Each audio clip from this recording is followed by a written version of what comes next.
गुरुर्ब्रह्मा गुरुर्विष्णु गुरुर्देवो महेश्वरः गुरुसाक्षात् परं ब्रह्म तस्मै श्री गुरवे नमः.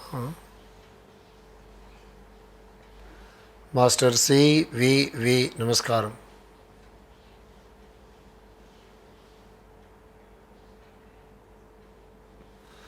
Golden states: a clean life, an open mind, a pure heart, an eager intellect, an unveiled spiritual perception, a brotherliness for one's co-disciple, a readiness to give and receive advice and instruction, a loyal sense of duty to the teacher, a willing obedience to the behests of truth, a courageous endurance of personal injustice, a brave declaration of principles, a valiant defense of those who are unjustly attacked, and a constant eye to the ideal of human progression and perfection, which the secret science depicts. These are the golden states of the steps of which the learner may climb to the temple of divine wisdom. గత వారం మనం చెప్పుకున్న దాని కంటిన్యూషన్గా ఒక తండ్రికి కొడుక్కి మధ్య జరుగుతున్నటువంటి ఈ సంవాదం అనడానికి వీల్లేదు. తండ్రి కొడుకుకి ఏ మార్గంలో ఉపదేశం చేస్తున్నారు, కొడుకు తనకు వచ్చిన సమాధానాల్ని తన ధ్యానంలో ఆ ప్రశ్నలకి కొడుకు తనకు వచ్చిన ప్రశ్నలకి తన ధ్యానంలో సమాధానాలను ఎలాగైనా వెతుక్కుంటున్నాడు. ఇది మనం గత వారాల్లో చెప్పుకుంటున్నాము, కంటిన్యూ చేస్తాము. కొన్ని వారాలు ఈ తండ్రి తనయుల మధ్య ఉన్నటువంటి ఈ సంభాషణ కొనసాగుతుంది. Then the father said, first time you are correct. మొట్టమొదటిసారి కూడా నువ్వు correct. Second times you are more correct. Third time also you are more correct. That is what I mean my son. Your logic and reasoning should have the principle of inclusion and not exclusion. In order to know the ultimate truth, whenever you discover a new truth, you should be able to include the older truths and find a better place of older truths you know. As long as you exist in a state of discovering something new and discarding something old, you will remain a fool. That is what is called a principle of exclusion. However intellectual you may be, however great you may be, unless your new discovery finds a place in the older truth, there is no possibility of your knowing the truth at all. Suppose I say the dog is white. I say the same dog is black. Then you should not think that I am a fool. You should immediately understand that the dog is black and white spotted. So a human mind needs a widening of comprehension and a constant widening, an attitude of continuous widening of the comprehension. Then only you will understand that everyone is right in his own way in this world. Unless you know that everyone is right in his own way, you can never find the ultimate truth of this creation, because this ultimate creation lies in the totality of the whole creation. Any part of this creation remains only a part and not the whole. However great a philosophy may be, however rare a thought may be, it cannot be an ultimate truth. ఇది ఒక సోదరుడు నాకు phone చేసి అడిగారు, ఈ paragraphs master గారి చదివితే కొంత టైం అయిపోతుంది కదా, ఎట్లాగో మీకు అర్థమైనటువంటి పారాగ్రాఫ్స్ చెప్తున్నారు కాబట్టి డైరెక్ట్గా మీరే ఈ జిస్ట్ అంతా చెప్పేసేయచ్చు కదా, కొంత టైం సేవ్ అవుతుందని చెప్పి అడిగారు. ఇది కరెక్టే, కానీ అది నేను ఇచ్చిన లెక్చర్ లాగా ఉంటుంది తప్ప మాస్టర్ గారు మీతో మాట్లాడుతున్నట్టుగా ఉండదు. That is number 1.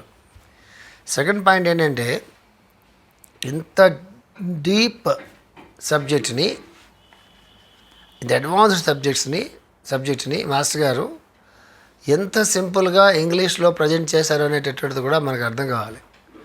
అంటే ఇంత సింపుల్ లాంగ్వేజ్లో డిక్షనరీ దగ్గర పెట్టుకోకరు లేకుండా ఇంత డెప్త్ ఉన్నటువంటి సబ్జెక్టుని ఇంత హాయిగా ఇంగ్లీష్లో చెప్పొచ్చా అనేటటువంటిది ఒకసారి ఆ సెంటెన్స్ కన్స్ట్రక్షన్ మీద మీరు దృష్టి పెడితే అందులోనే బ్యూటీ తెలుస్తుంది. సెకండ్, ఇది నేను ఎప్పుడు ఫినామినన్ అని వాడుతూ ఉంటాను ఫ్రీక్వెంట్గా. మాస్టర్ గారు తాలూకు రైటింగ్లో ఉండేటటువంటి బ్యూటీ ఏంటంటే, ఏమాత్రం అంటే వర్డ్ టు వర్డ్ మీనింగ్ మనకు తెలియకపోయినా అట్లీస్ట్ ఆ పారాగ్రాఫ్లో ఆయన చెప్పదలుచుకున్న దాన్ని అంత సింపుల్గా చెప్పినటువంటిది మనస్సు దాని మీద పెట్టి, ఒకసారి మాస్టర్ గారు నమస్కారం చేసి ఒకసారి మనస్సు దాని మీద పెట్టి దాన్ని అర్థం చేసుకోవడం కోసం ప్రయత్నం చేసే ప్రయత్నం ఉంటుంది చూసారా, అందులోనే ఆయన చెప్పదలుచుకున్నది అంతా కూడా మనకి మనలో క్రమంగా మనలోకి దిగిరావడం అనేటటువంటిది చాలా సర్వసాధారణమైనటువంటి అనుభవం అందరికి కూడా. అది కొన్ని సందర్భాల్లో మనకి తెలియకపోవచ్చు, కొన్ని సందర్భాల్లో తెలియవచ్చు, కానీ ఎగ్జాక్ట్గా ఆ పాయింట్ దాకా మీరు వచ్చేటప్పటికి అప్పుడు మీలోంచి అది బయటకు వస్తుంది. ఇది సత్యము, ఇది నా అనుభవం, ఇది కొన్ని వేల మంది అనుభవం మాస్టర్ పుస్తకాలతో. ప్రత్యేకంగా దీని ఒక విజువలైజేషను, లేకపోతే ఒక భావన, లేకపోతే దీని మీద అలా మనసు పెట్టి మననం చేయటం, చాలా ఎక్కువ అర్థం చేసుకోవడం కోసం ప్రయత్నం చేసి బుర్ర పగల కొట్టుకోవడం, ఇవన్నీ మాస్టర్ గారు రాసినటువంటి ఇంగ్లీష్లో కానీ తెలుగులో కానీ రాసినటువంటి ఆ గ్రంథాలకు అంత అవసరం రాదు, మీరు గుర్తుపెట్టుకోండి. కాకపోతే ఒకటే కండిషన్ ఏంటంటే మనసు దాని మీద పెట్టాలి. మాస్టర్ గారు ఈ సబ్జెక్ట్ని ఎందుకు చెప్పారో అనేటటువంటి పర్పస్ని మనం దృష్టిలో పెట్టుకోవాలి.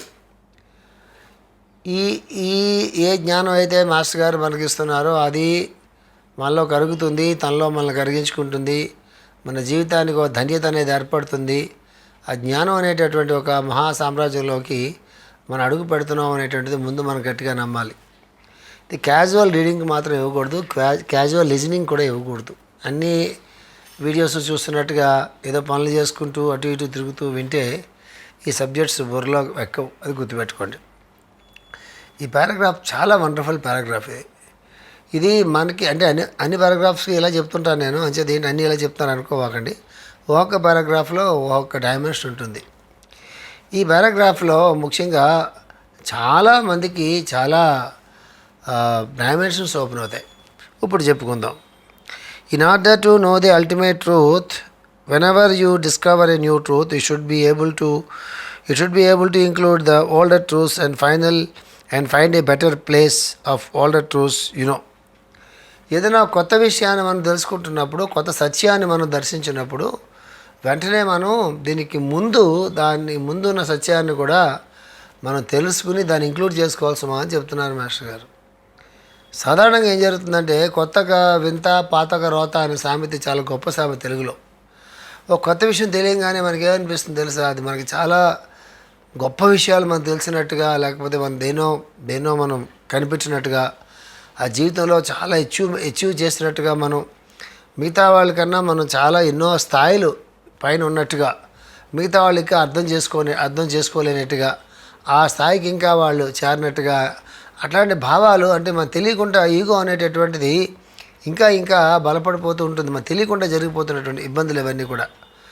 కాబట్టి రెండోది ఏంటంటే, పాత అంతా రోత అనేటటువంటిది ఎవరు క్రియేట్ చేశారో మనకు తెలియదు, కానీ ఏదో సందర్భంలో చెప్పుంటారు. కానీ పాత ఓల్డ్ అండ్ ఏన్షియంట్ అనేటటువంటిది అవి మనకి పునాదులు. ఏ జాతికైనా అంతే, ఏ సంస్కృతికైనా అంతే, ఏ దేశానికైనా అంతే, హిస్టరీలో పాత అనేటటువంటిది పునాది. అది దాని మీద నెక్స్ట్ అంటే ఒక విత్తనం అనేటువంటిది, ఒక చెట్టుకి ట్రంక్ అనేది లేకపోతే ఎన్ని పలవలని, ఎన్ని బ్రాంచ్లనే తీసుకున్నాను, బ్రాంచ్కి మళ్ళీ బ్రాంచెస్, అన్నిటికీ పళ్ళు ఎన్ని ఉన్నప్పుడు కూడా ఆ మాను అంటాం కదా, అది బలంగా లేకపోతే అన్ని బ్రాంచెస్ ఎలా నిలబడతాయి, స్పేస్లో నిలబడలేవు కదా. అది చెప్తున్నారు మాస్టర్ గారు. ఎంత కొత్త విషయాలు ఆవిష్కరించబడినప్పటికీ, పరిశోధన చేయబడినప్పటికీ, తెలుసుకున్నప్పుడు కూడా పాత వాటిని కూడా కొత్త వాటితో కలిసి ఇంక్లూడ్ చేసుకోవాల్సమా అని చెప్తారు. జవల్కుల్ మహర్షి అనే పుస్తకాల్లో మొట్టమొదటి పారాగ్రాఫ్స్లో అది ఉంటుంది. యాక్చువల్గా ఏదైతే ఏన్షియంట్ అంటామో ఆ తాలూకు ఫౌండేషన్ మీద ఈ న్యూ డిస్కవరీస్ అన్నీ కూడా ఉండాలి సుమా అని చెప్తారు. అది భాష గారు ఆయన భాషలో ఆయన చక్కగా చెప్తున్నారు. As long as you exist in a state of discovering something new and discarding something old you will remain as a fool. కొత్తది కనిపించిన తర్వాత పాతదాన్ని డిస్కార్డ్ చేస్తున్నావంటే, పాతదంతా కూడా వద్దు అక్కర్లేదు అని అంటున్నావంటే నువ్వు ఫూలే సుమా అని చెప్తున్నారు మాస్టర్ గారు. That is what is called the principle of exclusion. Exclusion అంటే కాదనుకోవడం అనమాట. అంటే ఇంక్లూజన్ అంటే అందరినీ కలుపుకోవటం, ఎక్స్క్లూజన్ అంటే అందరితో కూడా మనం విడిపోవటం, వద్దనుకోవడం, అది మన నుంచి దాన్ని వేరు చేయటం. Inclusion this path of inclusion అంటారు మాస్టర్ గారు. పాత్ ఆఫ్ ఇంక్లూజన్ అంటే అందరినీ మనం కలుపుకుంటూ ఉంటాం అన్నమాట. ఎక్స్క్లూజన్లో కొంతమందిని మనం కొన్నిటిని మనం వదిలిపెట్టేస్తుంటాము, కొంతమందిని మనం వదిలిపెట్టేస్తుంటాము. అది దేని వల్ల వదిలిపెడతామంటే మన తాలూకు భావాల వల్ల వాళ్ళని వదిలిపెడతాం. కొన్ని చోట్ల వదిలిపెట్టాల్సి వస్తుంది, అది డిఫరెంట్. అది కానీ కొత్తగా ఏదో మనం తెలుసుకున్నాం కాబట్టి అని పాత వాటిని వదిలిపెట్టి ఉంటుంది చూసారా, అది చేయకూడదు సుమా అని చెప్తున్నారు మాస్టర్ గారు. However intellectual you may be, however great you may be, unless your new discovery finds a place in the older truth, there is no possibility of your knowing the truth at all. ఏం చెప్తున్నారు? నువ్వు ఎంత intellectual, ఎంత జ్ఞాని కాదు, ఎంత మహావిజ్ఞాని అనుకో, intellectual అనుకో, how great you are, great you may be, ఎంత నువ్వు గొప్పవాడు అనుకో, అయినప్పుడు కూడా unless your new discovery finds a place in the older truth, there is no possibility of your knowing the truth at all. పాతదాన్ని వదిలిపెట్టి కొత్తది ఎంత గొప్పదైనా సరే, ఎంత గొప్ప విజ్ఞానం అయినా సరే, పాత వదిలిపెట్టి కొత్తదాన్ని పక్కన వెళ్తున్నావు అన్నట్లయితే అది సత్యం కాదు సుమా అని చెప్తున్నారు. అందుకే మాస్టర్ గారు సత్యము అసత్యముకి పైన ఉంటుంది పరమ సత్యము అని చెప్తారు. ధర్మము అధర్మముకి పైన పరమధర్మం ఉంటుంది సుమా అని చెప్తారు. అంటే ధర్మము అధర్మము రెండు కూడా పరమధర్మంలో పాటు సుమా అని చెప్తారు. సత్యము అసత్యము కూడా మహాసత్యములో పరమసత్యంలో పాటు కూడా అని చెప్తారు. అంటే దేని ప్లేస్ దానికి ఉంటుంది ఎప్పుడు కూడా. అందులోంచి మనం వచ్చిన తర్వాత ఇదంతా కాదు అంటే ఎట్లా కుదురుతుంది? మనం చెప్పుకున్నాం కదా, 5th క్లాస్ పాస్ అయితే తప్ప వాడు 6th, 7th, 8th, 9th, 10th వెళ్ళడు. 10th class student 5th class అంతా యూస్లెస్ క్లాస్, అది నాకు ఆ క్లాస్ అది యూస్లెస్ క్లాస్ అన్నాడు అనుకోండి, 10thలో కొన్ని కొత్త విషయాలు తెలుస్తాయి, నాలెడ్జ్ పెరుగుతుంది, వయసు పెరుగుతుంది, అవగాహన పెరుగుతుంది. 5th క్లాస్ అంతా అంత వేస్ట్ అండి, ఆ టీచర్లు అంతా ఏదో అప్పుడే చెప్పారు వాళ్ళకి తెలిసి తెలియక అంటే అది కరెక్ట్ కాదు కదా. అది ఆ క్లాస్ దాటాక ఈ క్లాస్లోకి వస్తావు నువ్వు, అది చెప్తున్నారు ఇక్కడ. చెప్పి suppose I say the dog is white, I say the same dog is black, then you should not think that I am fool. You should immediately understand that the dog is black and white spotted. So a human mind needs a widening of comprehension and a constant widening. అంటే ఎవరో కుక్కని చూసి తెల్లగా ఉంది అన్నాడు, ఇంకొక ఆయన నల్లగా ఉంది అన్నాడు. ఇది మనకి భాగవతంలో కూడా కథ వస్తుంది కదా మనకి.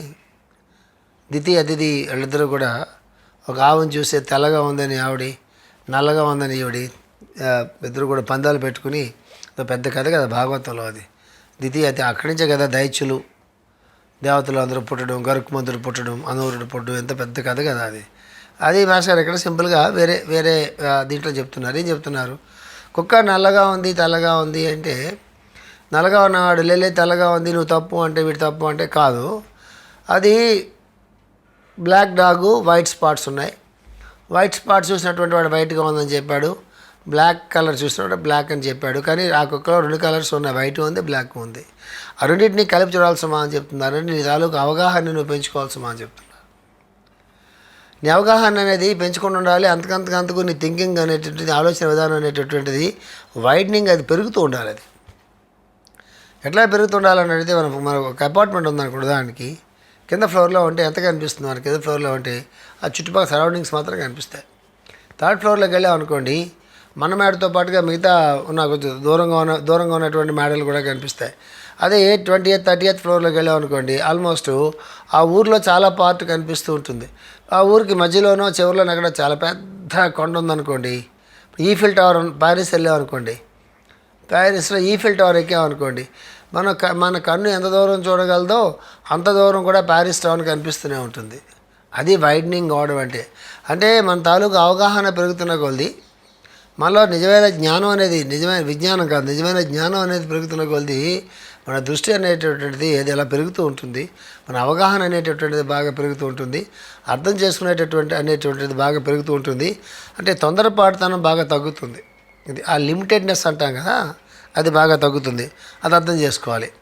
అందుకే ముందు చెప్తారు మాస్టర్ గారు, own point of view others point of view అని ఉంటుంది. ఎప్పుడు కూడా మాస్టర్ తర్వాత ఎక్స్ప్లెయిన్ చేస్తారు, అయినా నేను చెప్తున్నాను. ఓన్ పాయింట్ ఆఫ్ వ్యూ అనేది ఎంతవరకు మనం తగ్గించుకోగలుగుతామో, అదర్ పాయింట్ ఆఫ్ వ్యూ అనేది ఎంతవరకు మనం అర్థం చేసుకోవడం కోసం మనం ప్రయత్నం చేస్తామో అంతగా మన తాలూకు ప్రజ్ఞ అనేది వికసిస్తూ ఉంటుందని గుర్తుపెట్టుకోండి. ఎప్పుడూ కూడా we will try to project our own point of view. అది అవతలాన్ని కన్విన్స్ చేద్దామని చూస్తాము, అవతలాడిని మీద ప్రెషర్ పెట్టడానికి ప్రయత్నం చేస్తాము.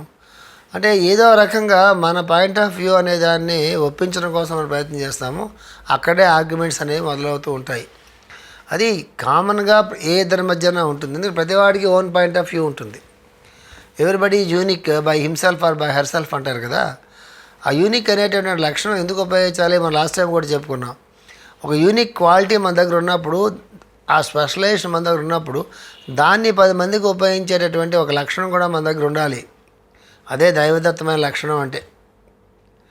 ఆ లక్షణం లేకపోతే ఏమవుతుందో తెలుసా, అంటే ఎవరి దగ్గర ఏ స్పెషల్ క్వాలిటీ ఉన్నా ఏదైనా కావచ్చు, అది బలంగా భౌతికమైన బలం కావచ్చు, మంచి ప్రాణశక్తి కావచ్చు, మంచి విజ్ఞానం కావచ్చు, జ్ఞానం కావచ్చు, ఆర్ మంచి అధికారం చేతిలో ఉండొచ్చు, మంచి లలిత కళల్లో మంచి ప్రావీణ్యం ఉండొచ్చు, లేకపోతే మంచి ధనవంతులు అయి ఉండొచ్చు, ఎవరైనా కావచ్చు.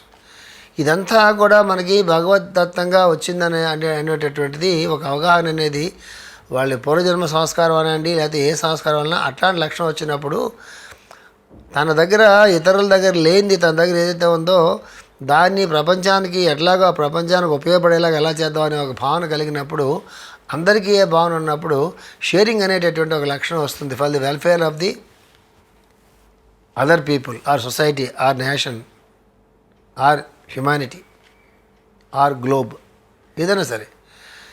ఇది లేకపోతే ఏమవుతుందో తెలుసా, ఇతరుల కన్నా నేను ఎట్లాగ ఎక్కువ అనేది, ఇతరుల కన్నా నేను ఎట్లా గొప్ప, ఇతరుల కన్నా నేను ఎట్లాగ ఎక్కువ, ఇతరుల కన్నా నేను ఎట్లాగ విభిన్నంగా ఉంటున్నాను, ఇతరులు ఎందుకు నన్ను అర్థం చేసుకోవట్లేదు, ఇలాంటి భావాలన్నీ కలిగినప్పుడు అప్పుడు ఎక్స్క్లూజివ్లోకి మనం వెళ్ళిపోతాం.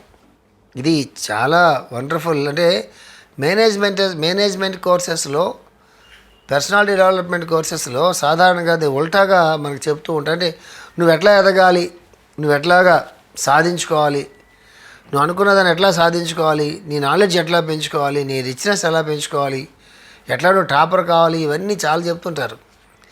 ఇవన్నీ మంచి విషయాలే. కానీ ఇతరులతో నువ్వు ఎలా కలిసి ఉండాలి, ఇతరులకు నువ్వు ఎలా సహాయం చేయాలి, నువ్వు ఇతరులు కలిసి పనిచేసి 10 మందికి ఉపయోగించేటటువంటి పని ఎట్లా చేయాలి, మానవజాతి శాంతితో సౌభాగ్యంతో వర్ధిల్లేయడానికి మనం అందరూ కలిసి ఏం చేయాలి అంటే హౌ టు ఇంక్లూడ్ అదర్స్ అనేటటువంటిది కాకుండా వాళ్ళు ఒక కాంపిటేటివ్ స్పిరిట్ అనేటటువంటి డెవలప్ చేస్తారు పిల్లల్లో. ఈ కాంపిటేటివ్ స్పిరిట్లో నుంచి తెలియకుండా కొంత స్వార్థం కూడా వెనకాల అది ట్రావెల్ అవుతూ ఉంటుంది, తెలియకుండా ట్రావెల్ అవుతూ ఉంటుంది. అది చాలా చాలా రేర్ కేసెస్లో, అంటే చాలా కల్చర్ ఉన్నటువంటి, చాలా స్పిరిచువల్ బ్యాక్గ్రౌండ్ ఉన్నటువంటి చాలా బ్యాక్గ్రౌండ్స్ అలాంటి చోట అలాంటి పిల్లలు కాంపిటేటివ్ స్పిరిట్ ఉన్నప్పుడు కూడా అయినా కూడా వాళ్ళ తాలూకు ఉత్తమమైన సంస్కారాలతో ఉన్నటువంటి పిల్లలు చాలా తక్కువ మంది ఉంటారు. ఎందుకు, చిన్నప్పటి నుంచి వాళ్ళని ఒక కాంపిటేటివ్ స్పిరిట్లో నువ్వు మిగతా వాళ్ళకంటే ముందు ఉండాలా, మిగతా వాళ్ళు లేనివన్నీ కూడా నువ్వు సాధించుకోవాలా, నువ్వు చాలా గోల్డ్ మెడలిస్ట్ కావాలా, మరొకటి కావాలా, ర్యాంకర్ కావాలా, మంచి గ్రేడ్స్ కావాలా, అందరూ నేను చూసి గర్వపడాలి, ఇట్లాంటివన్నీ చెప్తున్నప్పుడు మంచిదే. కానీ ఏమవుతుందంటే ఆ కాంపిటేటివ్ స్పిరిట్ అనేది అంటే దాంట్లో ఏమవుతుందంటే మానవత్వం అనేటువంటి తగ్గిపోతూ ఉంటుంది. That is the problem of the present humanity. ఏ దేశంలో అనేది జరుగుతూ ఉంటుంది. సో ఇది వ్యాస్ గారు ఇలాంటి వాళ్ళు ఏం చెప్తారు, పెద్దలు ఏం చెప్తారంటే నువ్వు ఎదుగు తప్పులేదు, పక్కవాడిని కూడా ఎదగనీయసమా అని చెప్తారు. కొన్ని ఎగ్జాంపుల్స్ మనకి లైఫ్లో తెలిస్తే మీరు ఆశ్చర్యపోతారు. ఒక ఇంటర్వ్యూకి 2 అబ్బాయిలు వెళ్ళారు. ఇది యాక్చువల్ జరిగిన ఇన్సిడెంట్. ఇది వెళ్ళిన తర్వాత ఫైనల్ రౌండ్కి 2 సెలెక్ట్ అయ్యారు. ఒక జాబే ఉండింది. లోపల ఉన్నటువంటి వాళ్ళు కూడా ఇద్దరు ఎవరు సెలెక్ట్ చేయాలో వాళ్ళకి అర్థం కానిటువంటి పరిస్థితుల్లో వాళ్ళు ఏదో ఒకటి చేసి అక్కడ తప్పించాలి కదా. వాళ్ళు ఒకే జాబ్ ఉంటే వాళ్ళు ఏం చేస్తారు? సో వీళ్ళిద్దరూ కూర్చున్నారు, చక్కగా హోటల్కి వెళ్ళారు, రెస్టారెంట్కి వెళ్ళారు, కాఫీ తాగిన తర్వాత ఇద్దరు కూడా సంస్కారవంతులు అయి ఉండాలి యాక్చువల్గా. లేకపోతే ఇద్దరు మాట్లాడుకోరు మామూలుగా అయితే. ఎవరి ఛాంబర్లోకి వాళ్ళు పోతారు, లేకపోతే ఎవరి కార్లోకి వెళ్ళిపోతారు. ఇద్దరు మాట్లాడుకుంటున్నప్పుడు వాళ్ళు ఫ్యామిలీస్ గురించి షేర్ చేసుకున్నప్పుడు అందులో ఒక అబ్బాయి చాలా రిచ్ ఫ్యామిలీ నుంచి వచ్చినట్టు వాడు, చిన్నప్పటి నుంచి చాలా బాగా చదువుకున్నాడు, ఫాదర్ మదర్ హైలీ ఎడ్యుకేటెడ్, వాళ్ళు చాలా రిచ్ కూడా. వాళ్ళు అంతా చాలా అద్భుతంగా ఉన్న ఫ్యామిలీ నుంచి బయటకు వచ్చాడు. ఆ అబ్బాయి సంస్కారం కూడా గొప్ప సంస్కారం ఉంది, చాలా హెల్పింగ్ నేచర్ ఉన్నట్టు ఉంటాడు. పేరెంట్స్ దగ్గర నుంచి వచ్చిన లక్షణం అబ్బాయికి. రెండో అబ్బాయి చాలా పూర్ ఫ్యామిలీలో వచ్చాడు, చాలా బాగా చదువుకుంటాడు. అమ్మ నాన్న చాలా కష్టపడి అబ్బాయిని చదివించారు. వాళ్ళ కష్టానికి తగ్గ ఫలితం వచ్చినట్టుగా అబ్బాయి కూడా బాగా చదువుకున్నాడు, బాగా మెరిట్లో వచ్చాడు. ఇద్దరు బ్యాక్గ్రౌండ్స్ వాళ్ళు షేర్ చేసుకున్నారు. మొట్టమొదటి అబ్బాయిని ఇంటర్వ్యూకి పిలిచారు. పిలిచిన తర్వాత ఈ జాబ్ ఎందుకు చేద్దాం అనుకుంటున్నావు, ఈ జాబ్ నీకు వస్తుందాం అనుకుంటున్నావా, ఏమనుకుంటున్నావు, ఇద్దరు ఉన్నారు కదా, మరి వాట్ అబౌట్ యూ, ఇద్దరికి ఒకరికే జాబ్ ఇవ్వాలి మేము అనేది వాళ్ళ భాషలో వాళ్ళది ఇంటర్వ్యూ చేస్తున్నారు ఈ అబ్బాయిని. అది ఇంటర్వ్యూలో పార్ట్. అది వాడు చెప్పాడు. అబ్బాయి అన్నాడు, మొట్టమొదటి అబ్బాయి అన్నాడు, ఇద్దరికి కూడా ఆప్షన్ ఉంది కదా, ఒకరికి ఆప్షన్ ఉంది కదా, ఇద్దరు కూడా ఈక్వల్ దీంట్లో ఉన్నారు అని చెప్తున్నారు కదా మీరు. సో నాకు జాబ్ లేకపోయినా ఇప్పుడు ఇమీడియట్గా నాకు వచ్చినటువంటి ఇమీడియట్గా జాబ్ లేకపోయినా I can wait for some time, because ఫైనాన్షియల్గా నేను ఇమీడియట్గా జాబ్ చేయకపోతే నాకు ఉన్నటువంటి ఫైనాన్షియల్ ప్రాబ్లమ్స్ నాకేమీ లేవు. I can wait for the next opportunity. ఈ రెండో అబ్బాయికి అబ్బాయికి జాబ్ కావాలి, అలాంటప్పుడు ఎందుకు అప్లై చేసావు అని అడిగాడు అతలైన. నేను అప్లై చేశాను బికాజ్ నేను అప్లై చేసి అందరిలాగా నేనే అప్లై చేశాను, మెరిట్లో టాప్కి వచ్చాను, నేను ఇద్దరిలోనే ఒకటి అయ్యాను. నాకు ఇప్పుడే తెలిసింది అబ్బాయి తాలూకు బ్యాక్గ్రౌండ్ అంతా.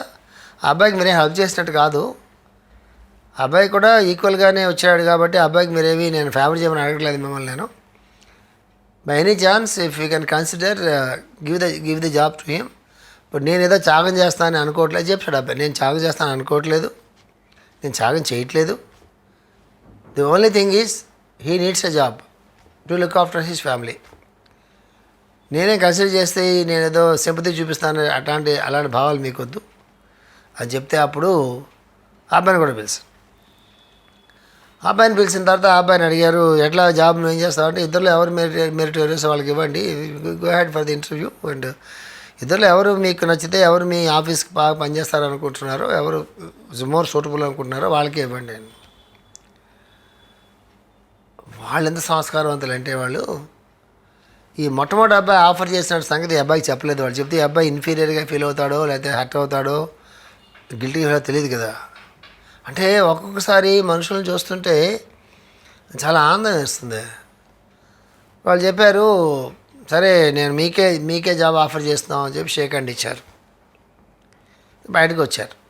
అడిగిన తర్వాత రెండో అబ్బాయి అడిగాడు మొట్టమొదటి అబ్బాయిని, నువ్వేమైనా నన్ను రికమెండ్ చేసావా అని అడిగాడు. నేనే రికమెండ్ చేయలేదు నేను. హరీ షూర్ అని అడిగాడు. ఐఎమ్ షూర్, నేను రికమెండ్ చేయలేదు. ఆ ఎపిసోడ్ ఎండింగ్ ఎంత బాగుంటుందంటే, నెక్స్ట్ డే అబ్బాయిని కూడా పిలిచి, రెండో అబ్బాయిని కూడా పిలిచి ఒక జాబ్ క్రియేట్ చేసి, ఇట్లాంటి లైక్ మైండెడ్ పీపుల్ ఇద్దరు ఉన్నారంటే ఆఫీస్లో వెరీ ఈక్వల్ టు 200 పీపుల్ అని అబ్బాయికి వేరే జాబ్ క్రియేట్ చేసి ఆఫీస్లో వాళ్ళ సీఈఓ అందరూ మాట్లాడుకుని, ఇలాంటి పిల్లలు కానీ ఆఫీస్లో ఉన్నట్లయితే ఆఫీస్ తాలూకు రూపురేఖలన్నీ కూడా మొత్తం మారిపోతాయి, ఇవి పిల్లల్ని బయటకు వదలడానికి లేదు అని చెప్పి ఆ అబ్బాయి కూడా జాబ్ ఇచ్చారు. This is the beauty. ఇట్లాంటి వాళ్ళు తయారు కావాలి ప్రపంచానికి, ఇలాంటి వాళ్ళు ప్రపంచానికి కావాలి, ఇట్లాంటి వాళ్ళు సమాజానికి కావాలి, ఇట్లాంటి వాళ్ళని తయారు చేయాలి తల్లిదండ్రులు, ఇట్లాంటి వాటిని చెప్పాలి టీచర్స్ స్కూల్స్లో. అట్లాగా పిల్లల్ని ఇన్స్పైర్ చేసి ఒక మంచి జీవితం పట్ల ఇన్స్పైర్ చేస్తే, మంచి విషయాలు చెప్తే ఆ పిల్లలు ప్రపంచానికి పనికొచ్చే పిల్లలాగా తయారవుతారు.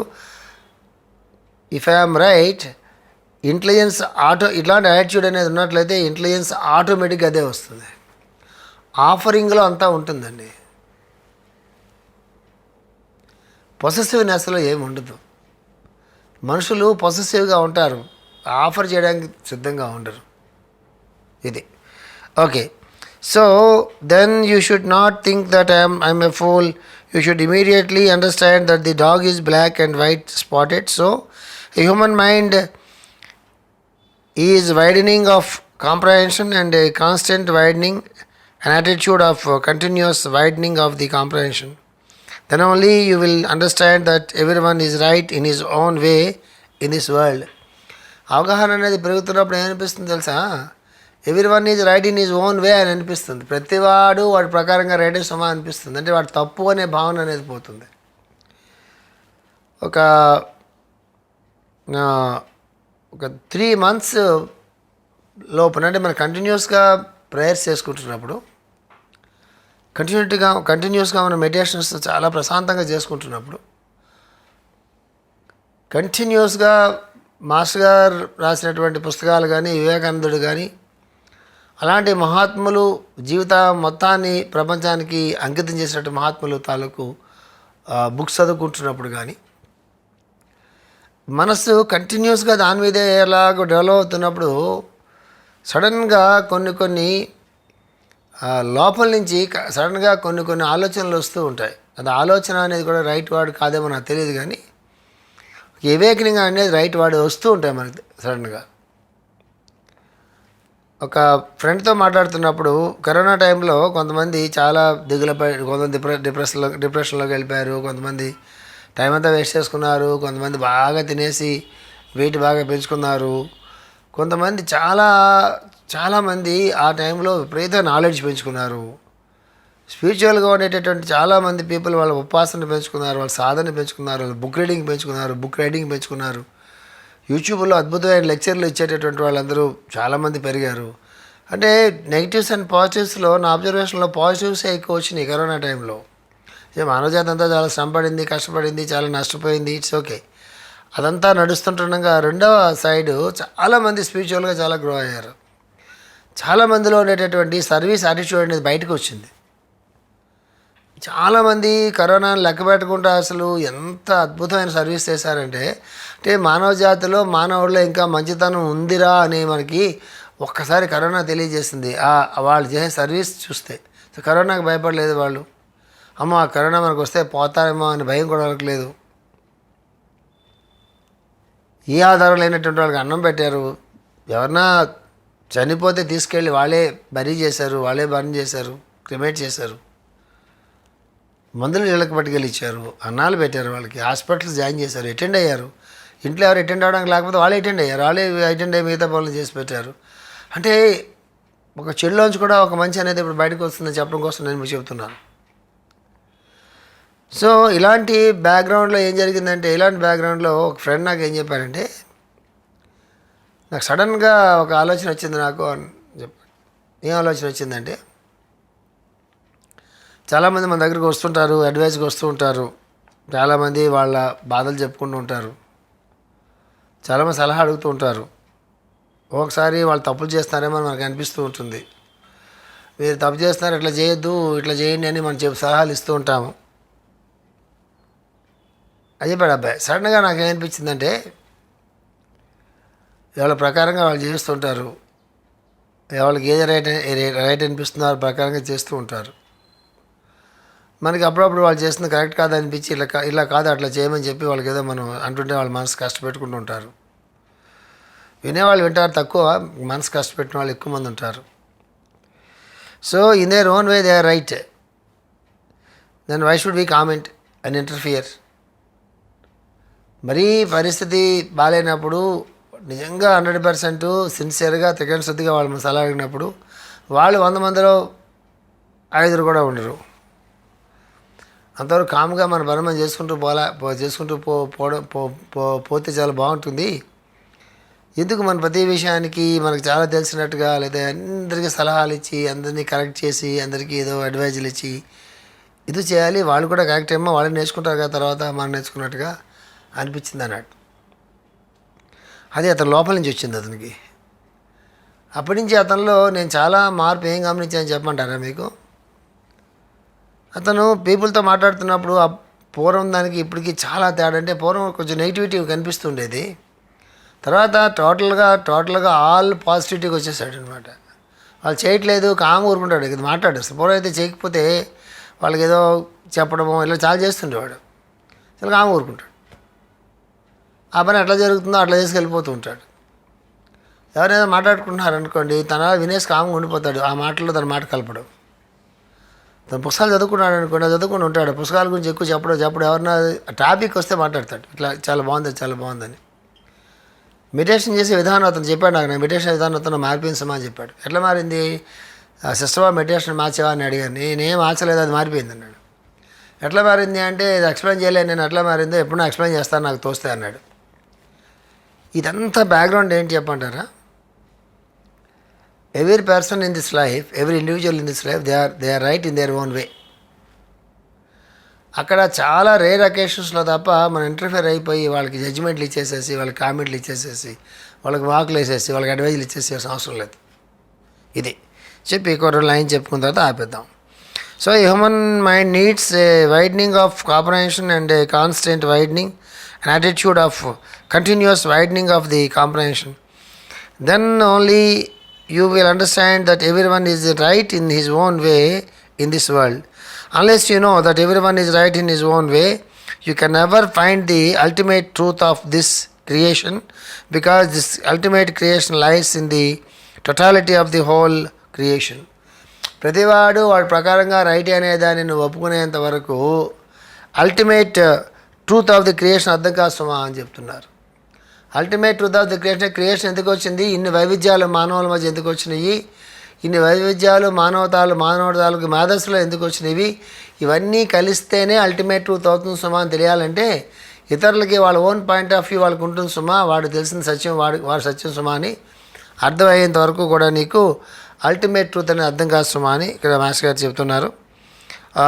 Any part of this creation remains only a part and not the whole. Every part of the creation remains only a part. Every part of the creation remains only a part. ఏదన్నా సరే ఒక భాగం మాత్రమే, not the whole. అది పరిపూర్ణం మాత్రం కాదు సుమా అని చెప్తున్నారు. ఇది చాలా పెద్ద స్టేట్మెంట్ ఇది. అంటే మనకు తెలిసింది ఒక ముక్క మాత్రమే, ఒక భాగం మాత్రమే. కానీ మనం ఏమనుకుంటాము, అంతా మనకే తెలిసిన అనుకుంటాం. అంతా మనకే తెలుసు అనుకోవడంలో చాలా ప్రమాదం ఉన్నది. ముందు ఇతరుల సంగతి అలాంటి పెట్టి ముందు మన జీవితంలో మనం ఎదగము మనం.